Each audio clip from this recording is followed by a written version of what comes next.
Giuseppe Mellis. I'm Tammy Sloan. Alicia Dillon. Nikki Mellis. Emily Crawford. Jim Malone. And I'm Kenny Westmoreland with the Learning Commons here in Cookeville.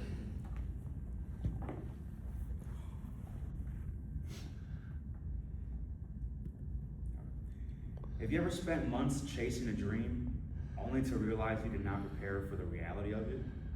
There's a huge difference between chasing after what you think you want and actually being prepared for what will happen when you finally catch it. In life, we spend so much time plotting, planning, and waiting for that big moment, assuming that success is just going to be smooth sailing. But some of the biggest wake-up calls happen when you realize you are suddenly completely out of your depth.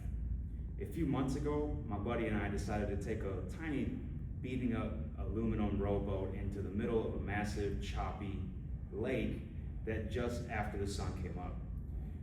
The air was freezing, the mist was rising off the water, and we were determined to catch the biggest fish in that lake. We had been sitting there in silence for over 3 hours, completely freezing, when suddenly my heavy-duty fishing rod completely bent in half, and the drag on my reel started screaming instantly. My adrenaline shot through the roof.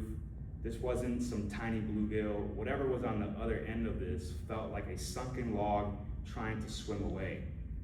I locked my feet against the metal frame of the boat, gripped my fishing pole handle so tight that my knuckles turned white, and started fighting back. Every single time I managed to crank the reel again, 2 feet worth of line, this monster would dive deeper and deeper, pulling the drag back out and making the old aluminum boat rock violently. My friend was frantically scrambling around the boat, knocking over tackle boxes, and trying to unlock the plastic netting, yelling a million different directions at me. Keep the tip up, no slack off, reel it in now.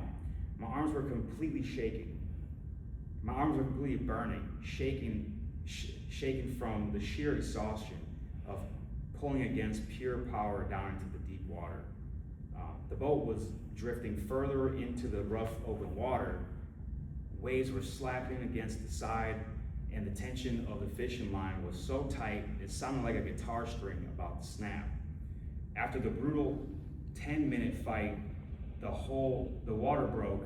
This massive, prehistoric-looking muskie thrashed at the surface right next to the boat.